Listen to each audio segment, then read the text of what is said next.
Muy bien, bienvenida. No, Eh, muchas gracias de nuevo. Ya por aquí cerrando, digamos que estas 4 horas de información muy sustanciosa de todo lo que es el manejo bioregulador e integrativo en la patología del síndrome de intestino irritable. Bueno, perfecto, aquí ya como que lo que vamos a intentar es hablar un poco del enfoque de medicina funcional en esta patología. Sí, digamos que esto es muy, muy amplio. eh, Hay demasiado, yo creo que han dado muy, muy, muy buena información. Lo que pretendo aquí es como de pronto colocar un poco de orden al manejo que se hace desde el campo de la medicina funcional y hablar del microbioma y la importancia como en las patologías sistémicas, como ese órgano oculto del que en los últimos años se está hablando tanto, ¿cierto? perfecto. Doctora, bienvenida, le dejo. Bueno, muchas gracias. Entonces, como les venía diciendo, yo pienso pues que el tracto gastrointestinal es la puerta de entrada a todo tipo de disfunción, ¿sí? Y tanto en la medicina bioreguladora como en la medicina funcional, que son medicinas de redes, empezar por el intestino hace una gran marca en el manejo de la mayoría de las patologías crónicas. Aparece esta frase como empiece en el intestino a menos que tenga otro lugar apremiante por donde empezar. De esta manera, llevará a sus pacientes a dar los primeros pasos para mejorar su salud. Aparece este estudio en la revista de Bishop Medicine en el 2011, donde hacen como una definición y colocan unos criterios de qué es una buena salud digestiva, ¿sí? Y cómo esta salud digestiva se vuelve como un nuevo objetivo en el campo médico. Entonces, como criterios tenemos que haya una efectiva digestión y absorción, ¿sí?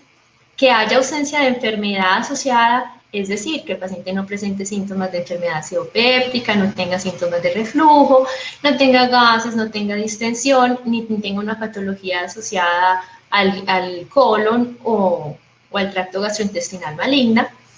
Eh, este campo, pues el tercer criterio habla del microbioma, que tenga un microbioma estable, que es algo como complicado, y que haya un estado inmune efectivo asociado a un buen estado de sentirse bien, que es principalmente mediado por la síntesis de serotonina, quien es la que principalmente pues fuente de esta síntesis a nivel del tracto gastrointestinal.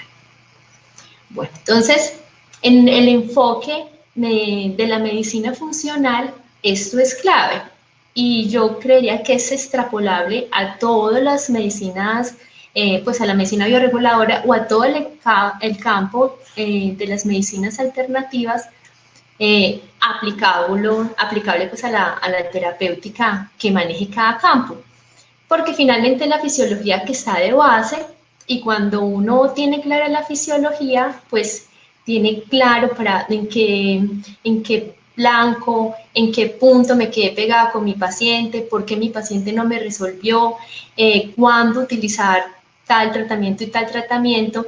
Y conocer la terapéutica es hermoso, pero cuando uno tiene esa terapéutica súper clara en dónde funciona, pues tener este enfoque celofalo-caudal no lo hace perder a uno. Entonces, en ese enfoque está de arriba hacia abajo, pues el sistema nervioso autónomo, principalmente mediado por el vago, que es la rama que encarga de toda la parte digestiva. Entonces, un paciente con colon irritable, lo primero que tenemos que organizar es su función autonómica. Escuchar al paciente, poner tareas, enseñarle respiración consciente, hacerle tareas para la función vagal. Bueno, lo otro es enfocarse en el segundo punto, lo que es la digestión y la absorción, que es aquí el pH gástrico, si mi paciente tiene una buena función biliar, si mi paciente tiene una buena función pancreática. Tercero es la barrera intestinal, de lo que habían hablado un colega mucho, que es principalmente la permeabilidad intestinal. Y como cuarto punto viene el tema, pues, del que vamos a ahondar un poco, que es el microbioma y el impacto que tiene a nivel sistémico. Y por último, mediar la inmunidad y el control de la inflamación. Bueno, entonces, aparecen estos dos conceptos que a veces nos enredamos, hablamos de microbioma. El microbioma es el número total de microorganismos y su material genético, ¿sí? Y la microbiota hace referencia a la población microbiana en los diferentes ecosistemas del cuerpo. Entonces, el microbioma como sí tiene el impacto que es todo este mundo de microorganismos asociados a su información genética, que son los que van a impactar en la salud. Bueno, entonces, y es así como aparece en los últimos, digamos, 20 años, que desde 1960 es que se viene estudiando muchísimo el microbioma, aparecen más de 4.000 publicaciones indexadas en importantes revistas acerca del impacto que tiene el microbioma en nuestra salud, y pues aparece como un determinante o como ese gran órgano oculto que puede ser la entrada y determinar el equilibrio de muchísimas enfermedades, no solo gastrointestinales. Entonces, ¿por qué es importante el microbioma? Pues porque a nivel de datos numéricos o estadísticos, pues tenemos más bichos que células en el cuerpo, o sea, son 10 veces más el número de microorganismos que tenemos a nivel de células en relación con las células. Tenemos más de 100 veces más de microbioma en relación al material genético humano. Tiene muchísimo más actividad metabólica que hasta un órgano que tiene alta demanda energética como el hígado. Y hay un 30% digamos que de este panorama del microbioma que aún todavía no se conoce. 90% de nosotros somos bichos, o sea, solo que 10% solamente somos humanos. Y como datos curiosos, pues también tenemos que todo el microbioma de nuestro cuerpo puede pasar entre 1 y 2 kilos. 95% de ese microbioma se encuentra a nivel del tracto gastrointestinal. Y si, digamos que lo colocamos a nivel de metros cuadrados, este tracto, este microbioma podría tapizar la superficie de 2 pistas de tenis, eso es grandísimo, y si lo colocáramos en fila, podríamos darle 2.5 veces la vuelta al mundo. ¿Sí? La relación, como les decía, entre microbios y células humanas es una relación de 10:1, y las bacterias son entre 10 y 50 veces más pequeñas que las células humanas. Entonces, por eso este infinito panorama y este mundo tan hermoso marca tanto impacto en nuestra salud. Ahora, cuando analizamos el microbioma cefalocaudal a nivel de la diversidad, vemos cómo se va volviendo más complejo. O sea, a nivel gástrico solo encontramos lactobacilos, pero a medida que avanzamos o descendemos en el tracto gastrointestinal, esta microbiota se va volviendo muchísimo más diversa, hasta tener en el colon especies de bacteroides, de Clostridium, de bifidobacterios, de enterobacterias, de streptococos. Yo creo que aquí es muy importante conocer esto para la terapéutica con probióticos. Bueno, ¿qué funciones cumple nuestro microbioma? Entonces, son muchas. Una de ellas es fermentar los residuos no digeribles provenientes de la dieta, liberando ácidos grasos de cadena corta. Los ácidos grasos de cadena corta son principalmente generados por las bacterias cuando comemos fibra, ¿sí? Entonces, al comer fibra, se producen estos ácidos grasos que son la fuente energética de los enterocitos, y son los que definen el impacto a nivel sistémico en la inflamación. Vemos que estos ácidos grasos controlan la proliferación de las células epiteliales, y el microbioma además tiene un impacto o un efecto de barrera a nivel de equilibrio. O sea, digamos que entre más microdiversidad y entre más cantidad de bichos buenos tengamos en el intestino, pues hacemos como un efecto de barrera sobre las bacterias patógenas. Otra de las funciones del microbioma es que permite metabolizar hormonas, pueden activar antioxidantes, promueven la movilización de toxinas a nivel del metabolismo hepático a través de las células biliares, promueve la angiogénesis intestinal y obviamente pues tiene un gran impacto a nivel del sistema inmune. Como decía un colega, que más del 70% de nuestro sistema inmune se encuentra en el intestino. Entonces, aquí aparece una referencia donde es un estudio que salió el año pasado en Longevity, donde describen la importancia sistémica del microbioma y de los ácidos grasos de cadena corta a nivel sistémico. El estudio habla mucho de es principalmente de marcadores de estrés oxidativos en el síndrome metabólico y la diabetes, pero se enfocan en el papel importante que tiene la microbioma para regular todos los sistemas. Y entonces aparece aquí como nuestro desequilibrio. Lo ideal es estar como en simbiosis, ¿cierto? Tener una alimentación alta en fibra, los factores protectores que son nuestro parto natural, la lactancia materna, el consumo de probióticos, venir con genética favorable, que finalmente esto es lo que nos permite que nos podamos defender de la inflamación externa. Pero cuando perdemos ese equilibrio, entonces entramos en el estado de disbiosis, que puede ser generado por muchísimos factores, como vamos a ver ahorita, y generando el estado de inflamación. Entonces, cuando hablamos de disbiosis, hablamos principalmente de eso, de un desequilibrio presente o dentro del cuerpo. Uno habla de disbiosis no solo a nivel gastrointestinal, sino a nivel de todas las superficies, o sea, podemos hablar de disbiosis a nivel de la piel, podemos hablar de disbiosis a nivel del tracto urogenital, de los pulmones, de nuestros senos paranasales, de las uñas, sino que hacemos un gran impacto a nivel del tracto gastrointestinal porque pues, la mayoría de nuestros microorganismos se encuentran aquí. Hay unos subtipos de disbiosis, hablamos de disbiosis de insuficiencia cuando la falta de microbios son benéficos, o sea, puede que no tengamos patógenos, pero la falta de bacterias buenas generan un desequilibrio y pueden cursar con inflamación. Allí no es necesario el tratamiento con antimicrobianos ni con aceites esenciales, entonces aquí lo más importante es diversificar la alimentación y el uso de probióticos y modificar los factores que pueden hacer que la flora se esté alterando. Está también pues, los subtipos de disbiosis que más frecuente vemos en la clínica, que es el sobrecrecimiento bacteriano. Entre ellos está el SIBO, que es el sobrecrecimiento de bacterias en el intestino delgado, que es una de las principales causas de colon irritable. Y está disbiosis por inmunosupresión, que es cuando estos microorganismos tienen la capacidad de producir toxinas, llamadas, por ejemplo, los hongos, la cándida, tenemos que es una de los patógenos más crónicos y tienen la capacidad de generar inflamación sistémica gracias a la producción de toxinas. ¿Qué nos puede generar un estado de disbiosis? Entonces, como todos sabemos, pues el uso de antimicrobianos de alto espectro y el uso indiscriminado es como la principal causa de la alteración de la flora intestinal, el abuso de alcohol, el uso de antiácidos, el consumo de toxinas, por ejemplo el glifosato, que vienen los pesticidas que han modificado muchísimo nuestro panorama digestivo y el problema con las sensibilidades a los alimentos.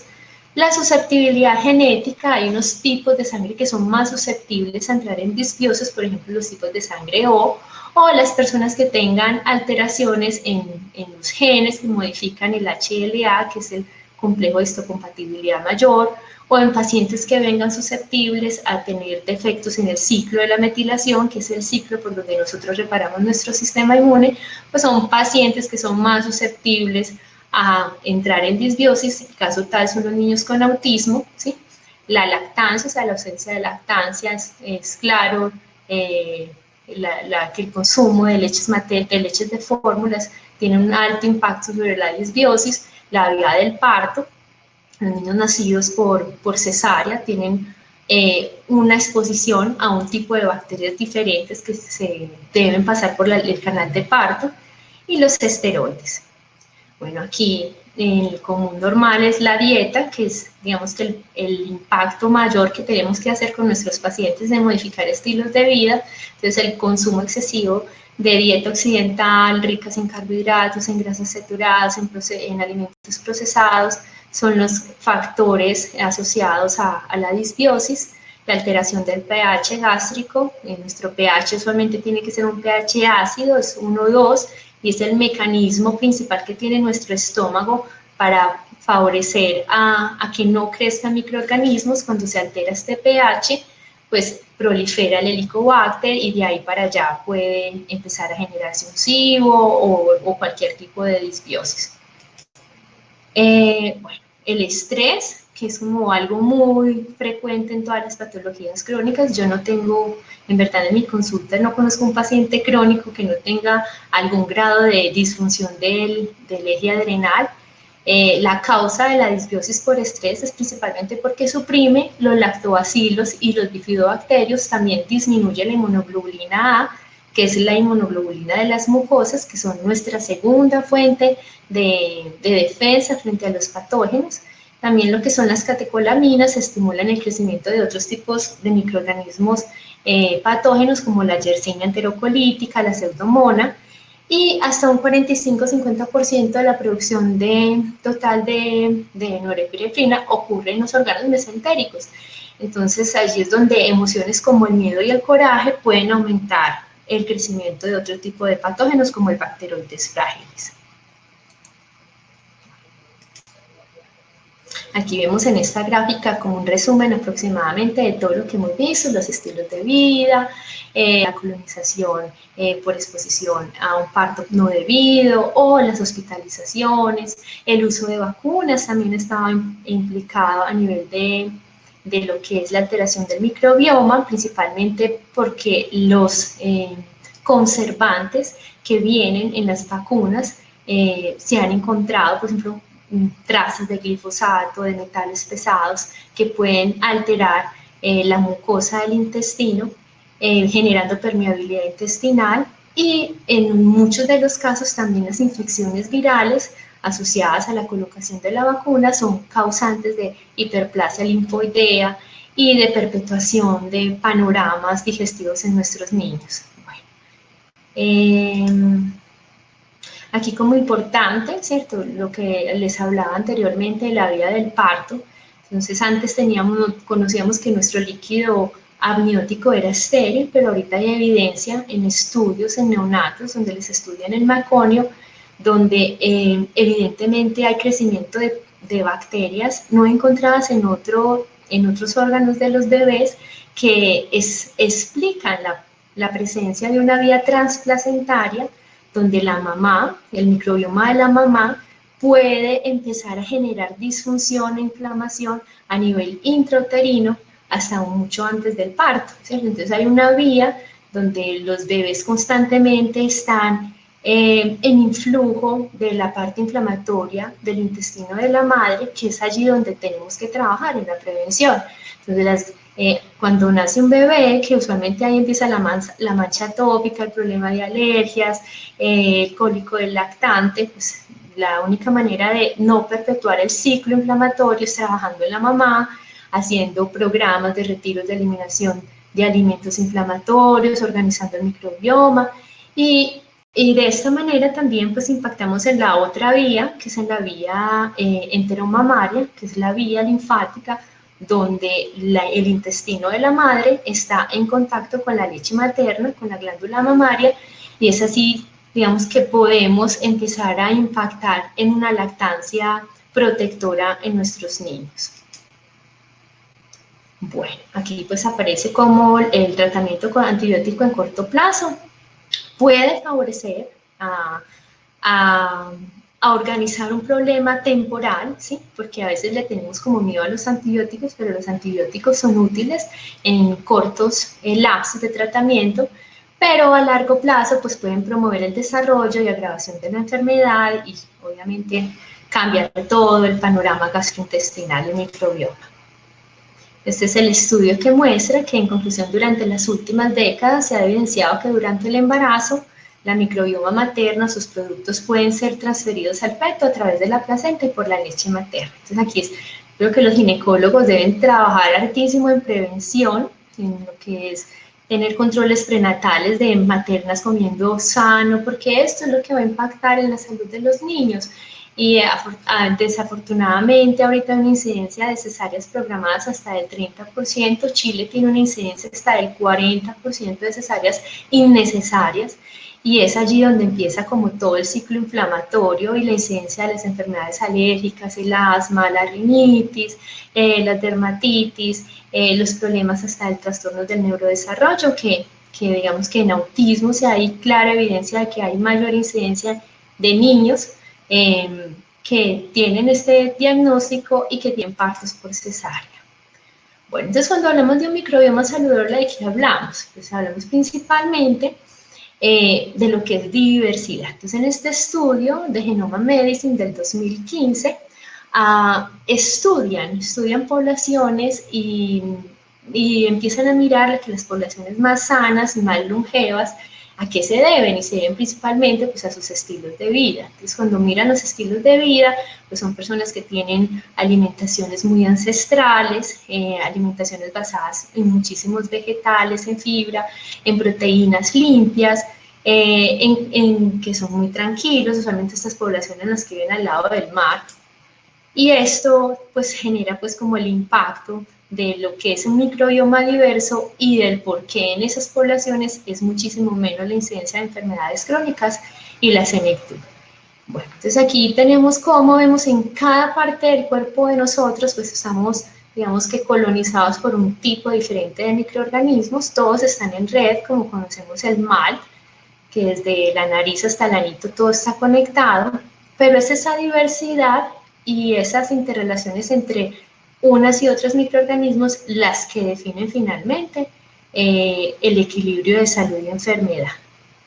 Entonces, aquí aparece el concepto de cómo, digamos que estos microorganismos o las bacterias producen estos ácidos grasos de cadena corta, que eran lo que les describía anteriormente, que es la fibra, que aparece, o sea, es de unos metabolitos secundarios al consumo de fibra fermentable por bacterias benéficas, que tienen un impacto a nivel de la, digamos que la antiinflamación, y como por el otro lado, digamos que en presencia de microorganismos malos puede empezar a crearse moléculas conocidas como postbióticos, que son el sinónimo de lipopolisacáridos, es decir, las toxinas que liberan las bacterias patógenas que pueden generar inflamación sistémica a todo nivel. Entonces aquí es donde tenemos que trabajar en tratar de que haya microdiversidad con dietas muy variadas, o sea, cambiar el panorama de esas dietas que son muy restringidas, las ensaladas de 3 verduras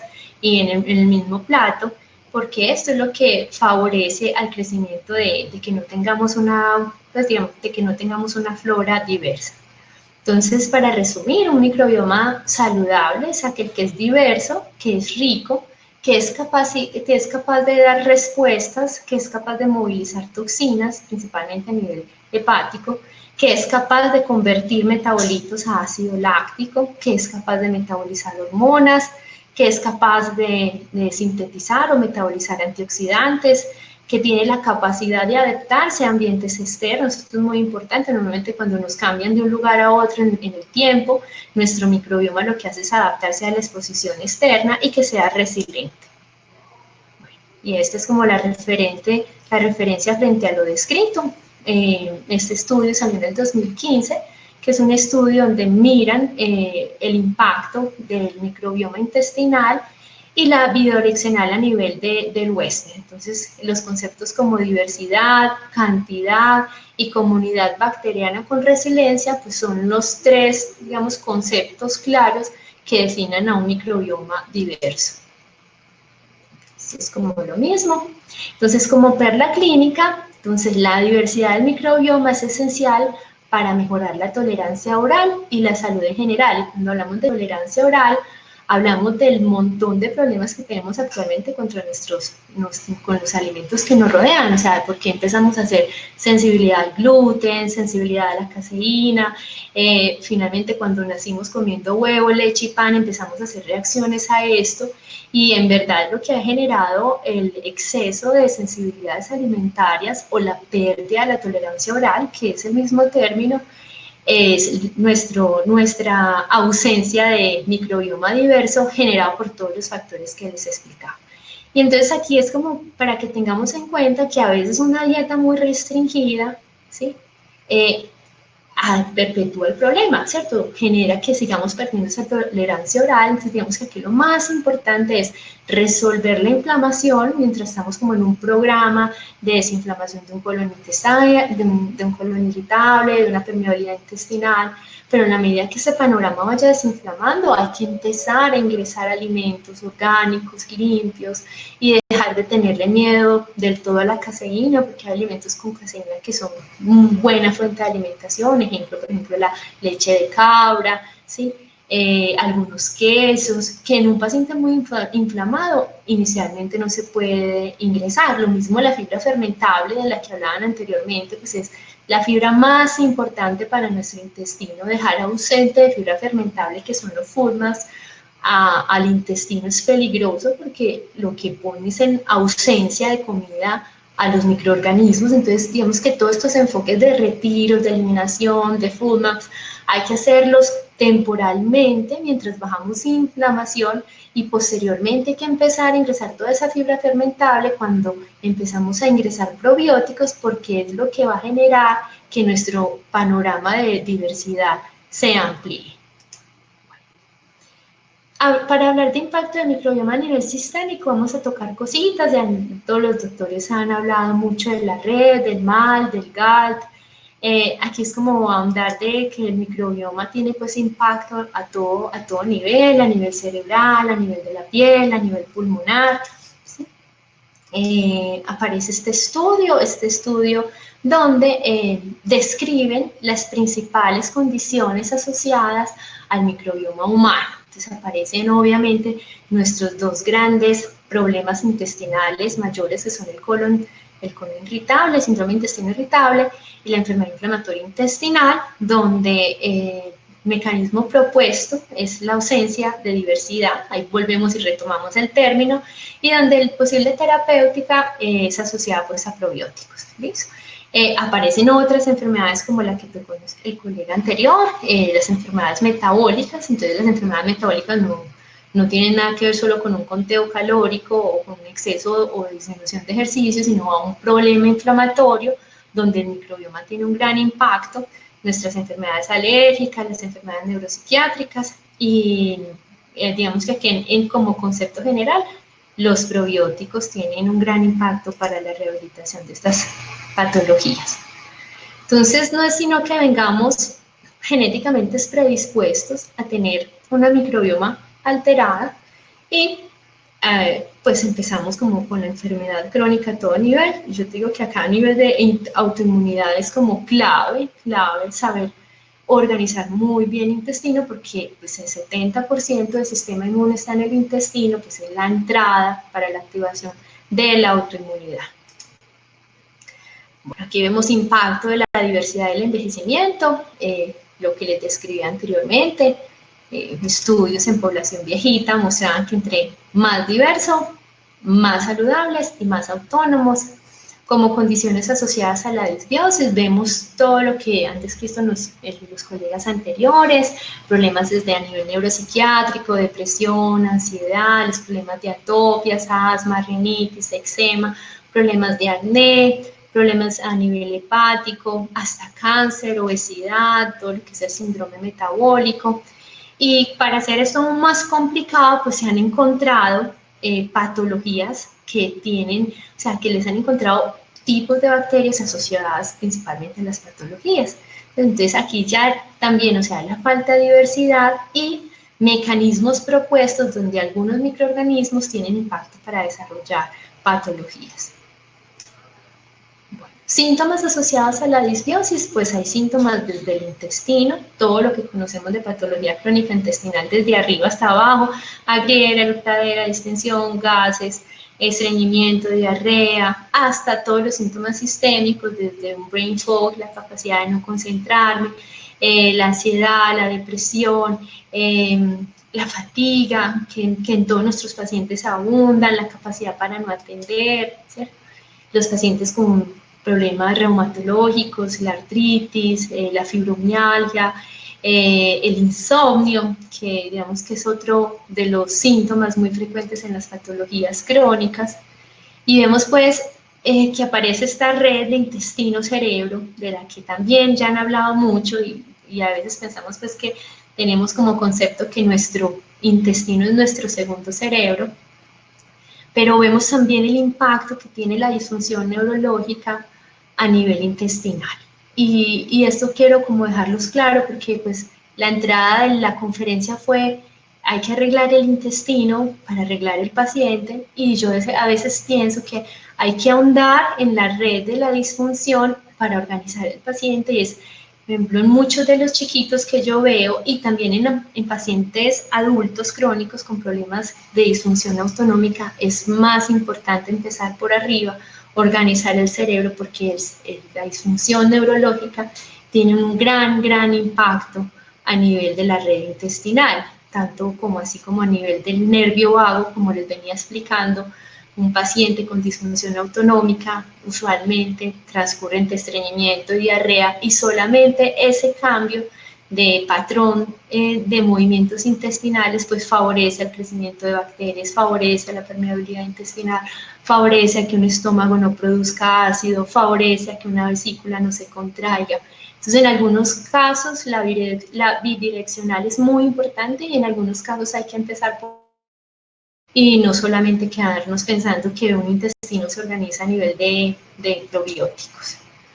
Bueno, aquí está, digamos que otro red de la que hablábamos anteriormente. Esta es una revisión muy linda del impacto que tiene el balance de microbioma con la formación de neurotransmisores. Este es un estudio que muestra cómo, por ejemplo, especies como Clostridium pueden alterar la vía de la dopamina, generando síntomas de agresividad, irritabilidad, comportamientos muy disfuncionales en niños con autismo o en pacientes con Parkinson, como por ejemplo la cándida puede alterar la vía de la acetilcolina, un neurotransmisor que media la función del vago, y puede generar problemas a nivel de la histamina, por eso la relación de cándida y alergias. Entonces explican digamos que los mecanismos fisiológicos de las vías, de cómo los microorganismos individuales pueden alterar la formación de nuestros neurotransmisores. Bueno, el otro eje es el intestino piel. Vemos aquí, pues obviamente que todo lo que vemos externos es una traspolación de la expresión del intestino. Igualmente la bidireccional es muy importante, no quedarnos solamente tratando el intestino, enseñarle a los pacientes de que las cosas externas también alteran el microbioma. Entonces la exposición a lociones, la exposición a cremas con químicos, la exposición a las cosas externas pueden generar y perpetuar dermatitis cuando el paciente puede estar comiendo limpio y puede estar en un programa de reemplazo de probióticos y aún así no responder. Este es el mal. Vimos, digamos que el mal hemos visto mucho hoy. Vimos, digamos que todo el mecanismo inmune complejo, la influencia del microbioma se extiende a órganos distantes, incluyendo la piel. Vemos como la modulación intestinal del microbioma, los pre y los simbióticos han probado su potencial beneficio en la prevención y manejo de todas las patologías crónicas a nivel de acné, psoriasis y dermatitis atópica. Viene esta red, que es la red intestino-hígado, que a veces también no pensamos, y vemos cómo los lipopolisacáridos, es decir, las toxinas de las bacterias, pueden activar las células T, ¿sí? Y pueden vía porta empezar a generar inflamación a nivel de las células de Kupffer, que son las células inmunes de nuestro hígado, generando hepatopatía.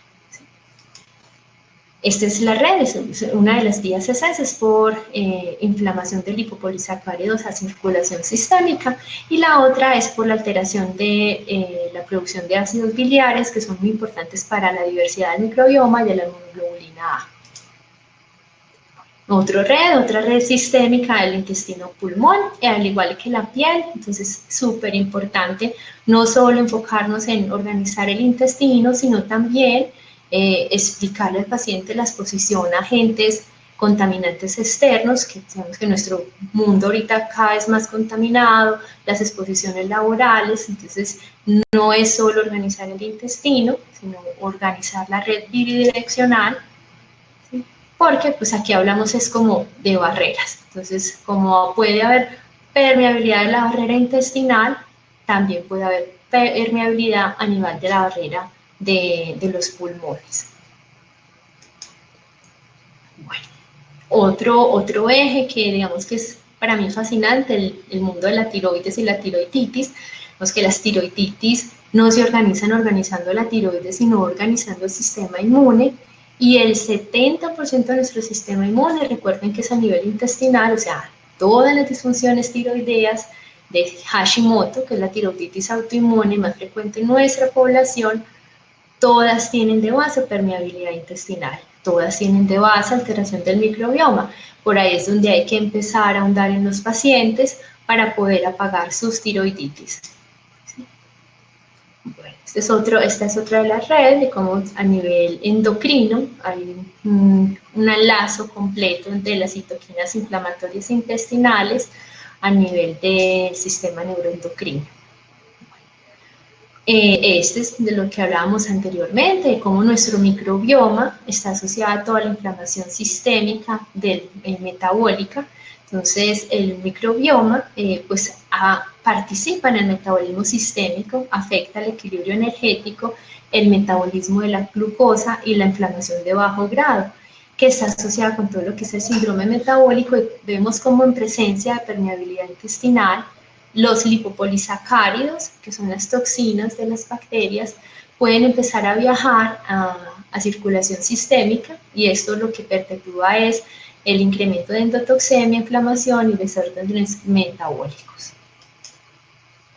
Bueno, entonces vemos aquí cómo la endotoxemia metabólica disregula el tono inflamatorio y es el detonante para la ganancia de pesos y patologías como la diabetes tipo 1. Vemos que aquí es donde tenemos que trabajar en la disminución en el plasma de lipopolisacáridos, protocolos enfocados en organizar bacterias, patógenos en nuestro intestino y en sellar el intestino, ¿sí? Y vemos cómo hay un riesgo de enfermedad metabólica asociado a una baja diversidad de microbioma. Así que la pregunta que les venía haciendo, ¿arreglo el intestino y arreglo todo? O arreglamos el eje del intestino y los mecanismos que generan de disrupción para poder arreglar nuestro paciente. Aparece el rol de los probióticos, ¿sí? Que es, digamos que para mí es como debatido todo este tema, siempre hay que dar probióticos. Yo pienso que los probióticos es como un tema aparte pues de conferencia. Pienso que hay que conocer mucho de ellos, hay que conocer mucho de patologías gástricas para poderlos usar. Tienen un gran impacto a nivel de la parte inflamatoria de interleuquinas. Usualmente promueve todo lo que es la interleuquina 10, que es una citoquina antiinflamatoria a nivel del intestino, aumenta los niveles de inmunoglobulina A, aumenta la integridad de la mucosa, aumenta los ácidos grasos de cadena corta, principalmente el butirato, que es la fuente energética de los enterocitos, aumenta los sistemas de defensinas a nivel del intestino, digamos que tiene muchísimos roles. Entonces, dependiendo también de cada cepa, se utiliza en cada patología. Importante saber que en los alimentos están, ¿cierto? Que si mientras tenemos una alimentación muy diversa, muy diversa, podemos no hacer un uso indiscriminado de los probióticos y utilizarlos en los casos puntuales, en pacientes que estén muy inflamados, en un cuadro de permeabilidad intestinal. Bueno, y como último, pues quería como dejarles un breve enfoque terapéutico del síndrome de intestino irritable desde la cefalocaudal. Entonces, les venía explicando que esto es clave, que vayan dejando esto chimuleado, porque cuando un paciente se les pegue, si ustedes tienen esto claro, saben dónde se quedaron como atrancados en la tabla de la disfunción. Entonces, les voy a mostrar una tabla. Bueno, pensar en esto también, que todos los colon irritables, no todos son diferentes. Hay pacientes, un colon irritable puede ser causado por estrés, puede ser causado por disbiosis, puede ser causado por hipocloridria, puede ser causado por insuficiencia enzimática, puede ser causado por permeabilidad intestinal. Entonces el enfoque no es como de todos para todos, ¿cierto? Como para todos los colon irritables, tener el mismo enfoque terapéutico, sino ahondar en mi paciente donde está trancado para poder trabajar en su disfunción. Entonces con esta tabla, que es un poco extensa, vamos a hacer como un recorrido cefalocaudal y vamos a mirar digamos, qué aportes terapéuticos tenemos desde la medicina funcional, que también lo pueden implementar desde la medicina bioreguladora, desde, por ejemplo, desde medicamentos de la GEL, que desde uno conozca el mecanismo de acción los puede colocar. Entonces, si ven los tres primeros cajones de arriba, ¿cierto? Estos tres primeros cajones de arriba están basados en estilos de vida y disfunción autonómica. Yo tengo mi paciente estresado, rumiando, con el cortisol en la luna.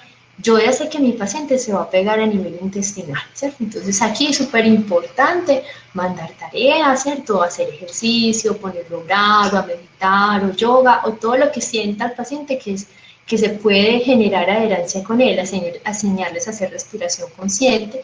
Es una cosa muy sencilla que uno puede hacer en la consulta en 3 minuticos y esto lo que hace es activar las vías del vago. Entonces, respiración 4, 7, 8, unas 25 respiraciones por la mañana al despertar, es a levantarse de manera con el cortisol bajo y con el vago activado. Otras cosas que activen vago está lo que es estimular el reflejo nauseoso, cantar, hacer gárgaras. Entonces, mientras tengamos una buena función vagal, de ahí para abajo, el paciente va a empezar solito a producir ácido en el estómago, los movimientos intestinales van a estar muchísimo más organizados. Bueno, aquí digamos que a nivel de terapéutica tenemos estos dos nutracéuticos, AdaptaSense. La AdaptaSense es una mezcla de adaptógenos, entre ellos está lo que es la ashwagandha y la schizandria, que lo que hacen es modular las respuestas del cortisol. Entonces, cuando normalmente tenemos un paciente con disfunción del eje HPA, pues tenemos a un paciente o con el cortisol alto o con el simpático alto. Entonces ahí es donde uno empieza como a discriminar en la clínica si mi paciente es más vagotónico o está más mediado por la vía del cortisol, o pueden estar las dos vías alteradas, y en ese caso puedes utilizar los dos nutracéuticos. El Calmesense es acetilcolina, es el precursor del nervio vago. Bueno, en otros casos podrían utilizar acá un Eurexan, que es un precursor de GABA, que funciona muy bien en los pacientes con hipercortisolemia. ¿Listo? Bueno, modular, o sea, el desequilibrio electrolítico, que es súper importante. Entonces, en todos los pacientes de entrada es súper importante. Después de los estilos de vida, de modular el eje HPA, pues organizar la parte del estreñimiento de la diarrea. Entonces hay que remover el estreñimiento, pero aquí está el magnesio, el citrato de magnesio. Tiene múltiples roles a nivel sistémico, a nivel intestinal. Lo que hace es disminuir la contracción del músculo liso. Entonces la dosis necesaria para mover el intestino es individual, lo que necesita el paciente para tener una deposición blanda. El efecto adverso obviamente la diarrea. ¿Precauciones con quién? Precauciones con pacientes tomando antihipertensivos, pues porque tienen un efecto hipotensor, y ajustar en los pacientes con fallas renales por ahí por encima de estadios 3, donde el magnesio se puede acumular. Los otros es en los pacientes estreñidos, algunas veces con magnesio no es suficiente. Discúlpeme que se me fue. Entonces, a veces es necesario la ayuda pues, de laxantes que tengan fibra soluble, y lo que hagan es mejorar la cantidad de agua a nivel del tracto gastrointestinal para favorecer la deposición. Bueno, después entonces vamos arriba, removemos estreñimiento o el movimiento gástrico y empezamos a mirar las insuficiencias digestivas. Entonces en insuficiencias digestivas, pues hay principalmente tres tipos de insuficiencias. La insuficiencia por pH, mi paciente con hipocloridia, o sea, ese paciente claro de gastritis, con eructadera, con sensación de taco en la garganta. Entonces en este paciente la mayoría de las causas de enfermedad acidopéptica es por hipocloridia. Entonces soportar el pH, esto es clorhidrato de betaína, el GastroEssence, lo que favorece es a llevar el estómago a su forma más ácida. Y opciones a nivel de la comida, decirle al paciente que se tome un chupcito de limón antes de comer, o que se tome un chupcito de vinagre de manzana, y de esa manera se puede empezar a acidificar el estómago. El Vegecin, que son enzimas pancreáticas de veganas, vienen con bromelina, con papaína, tienen la ventaja de que, de que pueden sostener mejor el pH del estómago en comparación con unas enzimas animales. Usualmente se dan encima de la comida.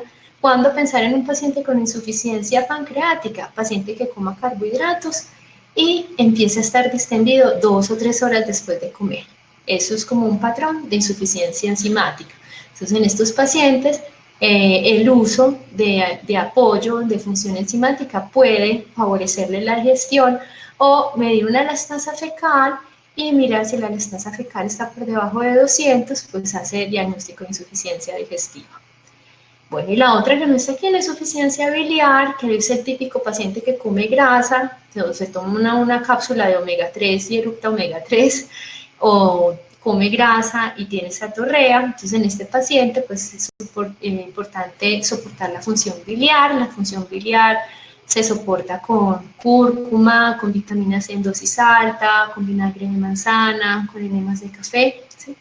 A nivel pues de lo que el tema de la conferencia, lo que es la disbiosis. Entonces tenemos nuestros CIDES, que son los aceites esenciales, que son mezclas, no tienen, digamos, como un blanco terapéutico como tal de tal bacteria, sino que pueden cubrir hongos, pueden cubrir parásitos, pueden cubrir virus, y empezar a hacer uso de eso para el manejo de disbiosis a todo nivel. Pueden utilizarse tópicos, pueden utilizarse tomados, pueden utilizarse en infusión, en los niños más pequeñitos, de precaución, solamente uso tópico o en difusor. Y utilizar nuestros probióticos. Pues, digamos que la cepa de Probiocel tiene 5 cepas, está Casei, Ramonosus helveticus lacti y Bifidobacterium en animales, que son muy, digamos que son cepas muy bien aisladas, un probiótico que no necesita refrigeración, que eso vienen libres de gluten, de lactosa, que vienen liofilizados. Y bueno, y a nivel de permeabilidad intestinal, trabajar en lo que es sellar el intestino, en programas de retiro de alimentos, el uso de glutamina, que está aquí en nuestro Enteroplex, que lo que hace es unir las uniones intracelulares. Otra opción es el caldo de hueso, que es rico en glutamina, que digamos que uno coge el hueso del pollo, de la res, hasta del pescado, es una cocción lenta, lo que trata uno de sacar la médula del hueso, y este aminoácido ayuda a sellar el intestino. Y el Immunoflex, que es inmunoglobulinas de calostro bovino y lactoferrina, que promueven la mejoría de la inmunoglobulina A de la mucosa intestinal, y tiene acción tanto bactericida como virucida. Bueno, yo creo que a nivel de terapéutica es súper importante que tengan claro el enfoque cefalocaudal, que lo pueden extrapolar a todas las herramientas terapéuticas que tengan, y que sea muy fuerte en plantas, en bioregulación, ¿cierto? Entonces uno sabe colocar muy bien la terapéutica sabiendo qué función está abordando, pues la disfunción se organiza. Si nuestro intestino bien no piensa, realmente se afecta de manera profunda algo tan esencial como nuestro estado neuropsiquiátrico y por ende nuestra sensación de bienestar. Todo esto abre un campo enorme tanto a la investigación científica como a nuestra vida cotidiana. Entonces, si se quiere mejorar al pueblo, en vez de dar discursos contra los pecados, denle mejores alimentos. El hombre es lo que come. Bueno, eso era todo por esta mañanita. Me pueden hacer preguntas, yo por aquí estaré pendiente. Doctora, bueno, felicitar por esta brillante exposición que hoy nos ha compartido desde la medicina funcional. Tenemos una pregunta y dice, por favor, doctora, el mecanismo de acción del Enteroplex, si lo puede decir. Bueno, mira, el Enteroplex tiene de ingredientes zinc, vitamina A, glutamina, que es el aminoácido que sella el intestino, y tiene regaliz. El regaliz de este es desglicerolizado, que lo que favorece es que no vaya a tener efectos adversos sobre el aumento del cortisol. Entonces, principalmente digamos que es un nutracéutico enfocado en permeabilidad intestinal. También puede ser útil, por ejemplo, en los pacientes con gastritis, donde su capa protectora de mucina está muy ausente, está muy atrófica en esos pacientes que han tomado omeprazol y tienen una clorhidria tremenda y ya no tienen ni capa de moco. Entonces puede ser utilizado en ese tipo de pacientes y en el típico paciente de permeabilidad intestinal, que el paciente de permeabilidad intestinal es el paciente con dermatitis, con rinitis, con bronquitis, con la tiroiditis, con todo lo que es autoinmunidad. Se puede utilizar muy bien. Se dosifica en adultos, una cucharadita, en una oncita de agua antes del desayuno y antes de la comida de la noche. En casos agudos, por ejemplo, en los pacientes con gastritis, se puede dar 3, 4 veces al día. Y en los chiquiticos, dependiendo del peso, usualmente da la dosis entre 1/3 y entre media cucharadita en una oncita de agua y antecitos de la comida de la noche. Muchísimas gracias, doctora. Estas son las preguntas que tenía.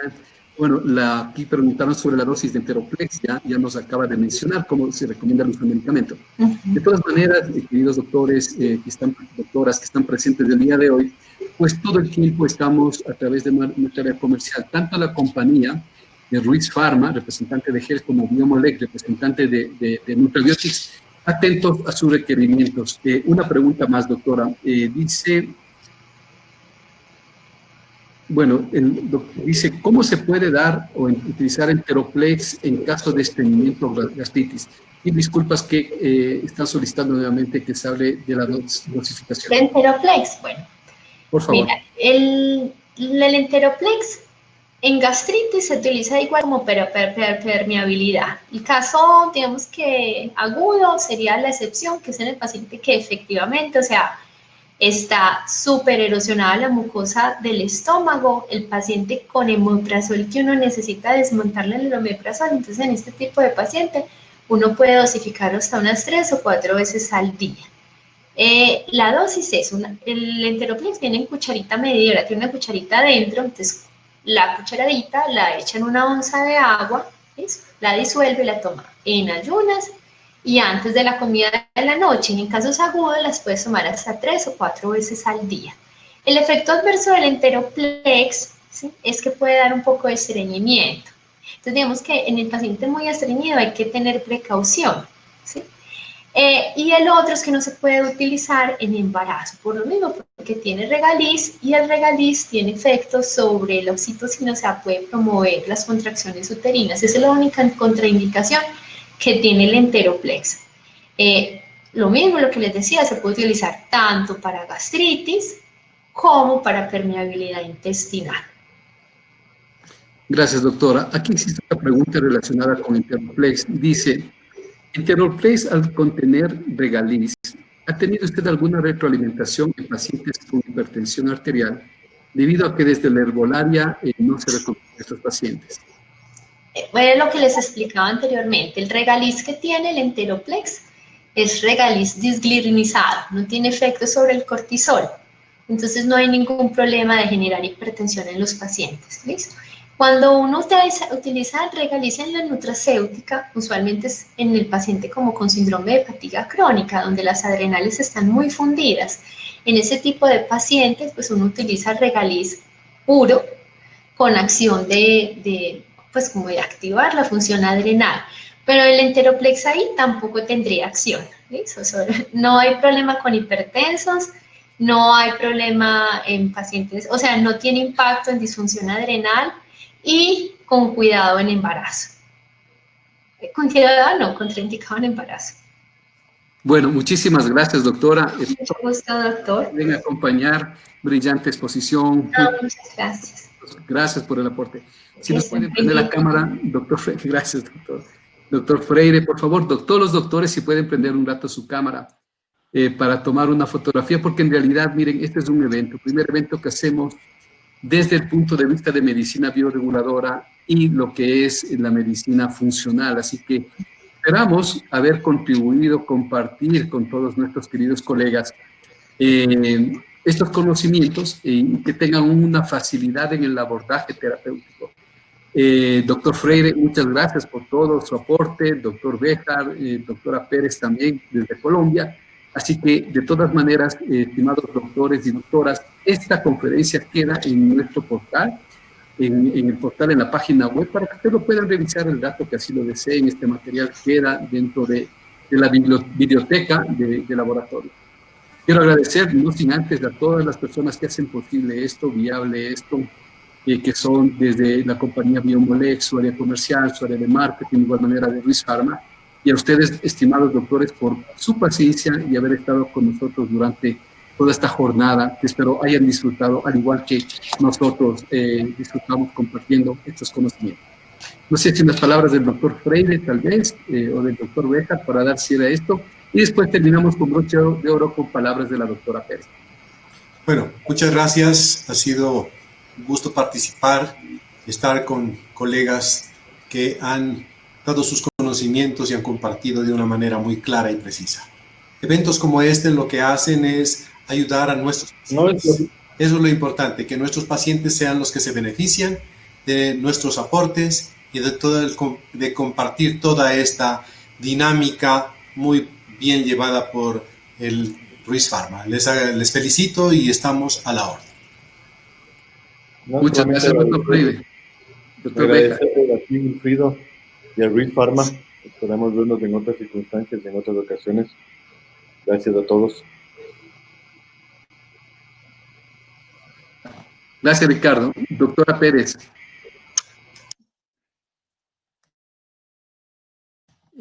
El audio se le fue, doctora. ¿El micrófono, tal vez? ¿Sí? Hola. Gracias. No, agradecer a todos los desarrolladores del Congreso.